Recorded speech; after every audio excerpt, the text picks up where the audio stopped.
So Wayne, tell me about why you wanted to be involved with Edgy Art events this year. Well, I like uh, art projects that are innovative, uh, collaborative, Hmm. builds community, replicable, Yes. and fun to do. And I Hmm. and I think from what I saw last year, um, Edgy was so good and so much fun, even though I didn't see the whole thing. Yeah. And it has a feature that I think is really, really important as far as things, projects are concerned today, that there are not enough of, and that's art projects that are asymmetrical, rather than symmetrical. So tell me Uh, what you mean by that. well, from what I've seen, what you're doing, and some other projects that you've done over here, uh, the projects have really reached out in very untraditional ways, like an art and sound, for example, which is, Hmm. I know it's not edgy, uh, uh, but edgy has a lot of fingerprints of that. Hmm. Is that you've got different venues, you go to different places, Yeah. and to me that's not symmetrical like a ball. It's more uh, round, like roots that you've just dug up from the ground. Yeah. I like And that. I'm trying to say that in contrast, because when you dig up roots from the ground, they're never round. Yeah. I mean, you know how they get. They reach out to all I different love places. roots. Well, yeah, and I think in trying to reach people about art and reach those hidden places nowadays, you really have to do some different things. Hmm. Uh, Doing the same thing or one thing is not going to work, and that's what's so difficult, I think, today about promoting art. That's true. Like you really have to pique people's interest nowadays, and that is how the concept of Edgy came about. So, Edgy Art Events is an event that I created. This will be its third year. It's been called Edgy in October the past 2 years, but this year it's changed to Edgy Art Events, Hmm. and that's because we're going to have it in September and October here in Southern Oregon. And part of that is because we have so many great wineries in the area, and they all harvest in October. So we're kind of expanding to be able to include all the venues that we want to. The main idea is to take a venue, take an artist, put them together, and together they create an event. Hmm. And Hmm. then we have a lot of events in our area during a certain period of time to get people from, tourists, cultural tourists, like from San Francisco or Seattle or Portland, to our area. The idea was to keep it low cost for the artists and the venues. So the fee is very small for them. They do have to do the work to put the reception together, but then we promote it, like crazy, and help in that way. A very cool thing this year is the work was getting a little overwhelming to me on my own, and Wayne Ching stepped in and agreed to sponsor the event this year. And that is going to allow me to have a couple of event coordinators and a musical director. And their main function is going to be talking to the venues, talking to the artists, and getting them working together. So they're still not going to be planning the receptions. It's still staying with that main Yeah. idea, Hmm. but it's spreading the work out from just it all being on my shoulders and moving towards what I want it to be, which is an event for the arts community that I live in. If you're listening to this Hmm. video, you can do something like this in your own art community, um, just to help make more people aware of art is the main idea behind it. That's why I say replicable, because like a lot of times you'll have an event, not you, but people will put on an event that's Hmm. very good, but it's never done again. Now sometimes it's planned that way, that's Yeah. fine, but in my way of thinking and support, it's kind of like I'm looking for inventions, innovations, so that when you do something like that, people can look at what you're doing and just say, out of these 10 things, I want to try and do 3 or 4 of them Hmm. in another town or Yeah, someplace else. yeah, definitely. And you can take the idea about creating an event in your community. Mm, Edgy is hmm. trademarked now, so you can't. So please don't, Hmm. plan on doing my It exact deserves to one. be. But you're welcome to email me if you have any questions because I support all of our arts communities in the United States and abroad, actually. Um, I like what you're saying there, because again, it builds in your collaboration. You're wanting to work with others, be innovative, have a lot of fun doing it at the same time. It's a win, win, win, win, win. yeah, absolutely. So I'm going to talk to all of our event coordinators and the music director, but Wayne, I don't think I've shared with you yet. Ah, I did get a yes from Whitney Rolfe and Christoph Sharp. fantastic. So local artists, or local to Southern Oregon, Whitney Rolfe is an amazing younger artist, and then Christoph Sharp as well. Those two are going to do Ashland Talent in Phoenix. Fantastic. They'll be the event coordinators. I know, I'm so excited. And you Well, met Whitney, you know she's a little yeah, amazing yeah. human being. Like, I'm so excited. Well, I like that because I see you as a mentor to a lot of young, really young. Now, you're young to me, and even the younger I'll take it. people who are rising, because I think about the future a lot. I'm just thinking, how do we get new ideas that are not have not been discovered yet to the new people with a lot of energy? Mm-hmm. And I think by the sounds of things, the people that you've just talked about are the ones, prime people, that are ready to go with it. Mm-hmm. And it's up to them what they do with it. They could modify it. I don't care, you know. Yeah. The other one that I am talking to tomorrow night is Martin Ball. I don't know if you've Yep. met him yet. He's a musician and an artist and a professor at SOU, and he's a DJ. He's the one that got the Art on the Airwaves show on KSKQ. He's amazing. I noticed that I pick people who are really busy, and it's because I Yeah. like people who are a similar to me, dilemma. where they're driven. They always do what they say. They're responsive. They follow up on things. So I noticed that I pick people like that. So I'm going to be meeting with him tomorrow afternoon. It sounds like a yes. So fingers crossed, everyone. And then the other really exciting news is the music director he said yes, which is Jeff Kletzel. Ah, okay. So the music director is going to be Jeff Kletzel, and he is one of the most well-known musicians in our area. He has an amazing voice. But what I liked about him, when I started working with him on a music art video, I did a painting to one of his songs, one of his beautiful songs. What I liked when I started talking to him is he is very organized, he's very business oriented. So he's one of those creative types who has the business side down. And that's who I like to work with. So I'm so honored and excited that he said yes to being the music director. So his function is going to be to check in with the different venues, see if they're interested in having music played during whatever their event is, and then just connect them with some of the musicians. The venues will still be responsible for paying the musicians, and the musicians and the venues do have to work together for the event. But Jeff will be putting them in touch with each other and kind of organizing, like which musicians would work at which venues. So I'm very honored to have all four of those, the three event coordinators and the music director, as part of Edgy art events this year. And I think it's just going to bring it up a whole other notch.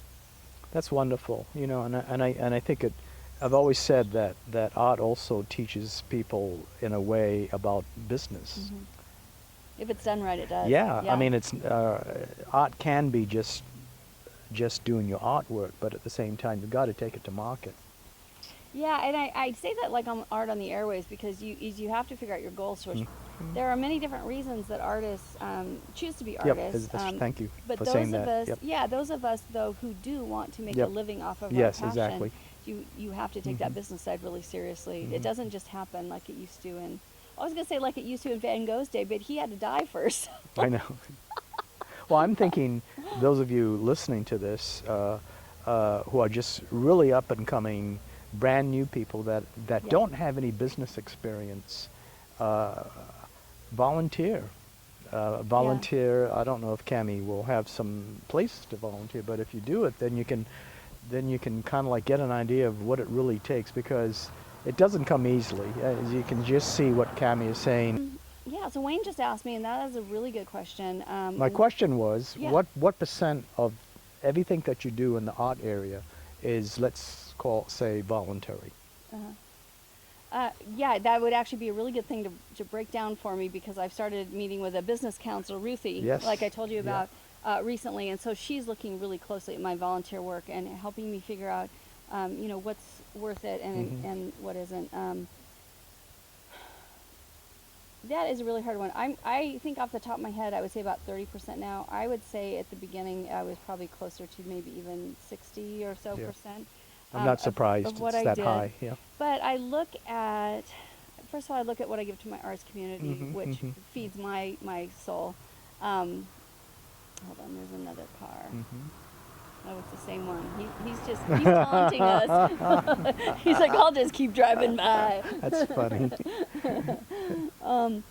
So, so in answer to this question about volunteer work, See, I asked it not to say how great Cammy is, Yeah. but just to say, look, you know, I mean, if you're going to turn your artwork into something sustainable, you may have to do a lot of stuff out there that you're not getting an immediate return at all. yeah. Well, I think it's really important, and obviously when people are sending me, emails and chatting with me about what I'm putting out there, it is worth talking about a little bit. And I see a lot of women, and in particular, but probably all artists, and being asked to do a lot of volunteer work or donate or give to auctions. And I do think you need Yep, to yep, balance yep, it, yep. figure out Yep. how to help people Yep. while not letting yourself be taken down by the amount that you do to help people. I do look at things that I do now at this point. I do really stop and look at what I'm getting from it and what I'm Sure, giving. sure. So It has to be a win-win. yeah, so for instance, my radio show mhm. is a good example of that. I do not get paid for doing art on the airwaves. It's on a community radio station. Actually, I have to pay $10 a month to do it. Most I people didn't don't know that. Yeah. But that's a small amount. And then I do a certain amount of volunteer work for them. That's part of it. But I look at the networking, the way I'm able to help other artists, what I learned from it. I invite guests on that my next show is going to have That's a good one, yeah. a couple of people in production. So I'm going to have Josh from the Rogue Valley Messenger on. So I have stuff to learn from them. I want to ask them in relation That's to Edgy nice. art events, as far as how to get the word out. I want to find out what's the difference between an article and placing ads, and how do they benefit each other? How do you decide if the costs are worth it? If I send an article in, what makes it intriguing to where a publisher or an editor is going to pick it up and write a story about it? So I try to pick guests where I can learn something too, and then I also get those contacts, and I give those contacts out to my listeners and stuff. So I balance that. So to me, even though I'm not making money on that, it's gaining me so much. It also gets me in the door with galleries and with other artists and stuff. I go from being an artist to that's somebody who can help me. So, you have to look at each volunteer opportunity and decide what the worth of it is. But I do think you should have an open mind as far as helping others rather than just having a closed mind. If it's volunteer, I'm not going to do it. If they're not paying me, I'm not going to do it. Because people It's feel not that simple. attitude. Right, Yeah, it's right. not that simple. People feel the negativity. So yeah, look at that closely. Yeah, yeah. We kind of got off the edge, but I might use this for a different video. I think that was interesting. It almost this is almost like a chapter out of a book on how to market your artwork, or how to, whatever your goal is, Create not business. necessarily not necessarily to market your artwork, but also to kind of like build community and because I think the community's strengthened by it as well. I mean, you just got a lot of goodwill if Yeah. you do it the right way. Yeah, it comes back to you. I think when you do good things for others, I do think it comes back to Yeah. you. But that doesn't mean focusing on the goodwill for others all the time and giving up yourself. And I think that's the balance that a lot of women need to find. Yeah. Maybe that's why getting into some kind of group, like finding a mentor or somebody like that to work My with. mentor. Listen to this. So that you can bounce things off with other people that you communicate well with. Yeah. I think works out real well because you begin to see things looked at from a different perspective. And again, that's art, isn't it? Yeah. Art is looking at things from a different perspective. Well, isn't life art? Yes. Yeah. Oh, Life Art. Actually, I need to contact them about Edgy. Phil Ortega, yeah. Phil Ortega's Life Art. Yeah, that's an amazing program. Yes. July Life is art. 17th actually I'm going to give them an award. Oh, cool. Yeah, and July 17th is third Friday for Medford. Yeah. And they're going to be open that day Oh. for third Friday, and I'm going to give them an award that I haven't named yet. Tell me when when it's going to be. I want to. I have to find out what time and stuff like that. If I can get there Sure, and stuff, sure. that'd be awesome. And maybe introduce them to you beforehand. I have met brought them. an article. Oh, you have? Yeah, Huh? based on you, I contacted Phil. Oh, and I met him okay. a couple Okay, of we'll talk times. about that a little bit later Yeah. on then. Yeah. So what do we want to say about your type of funding? I really would like to, if we can include it in this video somehow, talk a little bit about your type of funding, just because I think that it puts it out there for others that you can do this type of funding. Mhm, A lot of people, when they hear grants or sponsorship, or they think of big corporations with Mhm, millions, mhm. and that's the only way you can get involved in helping your arts community if you're not an artist or whatever. But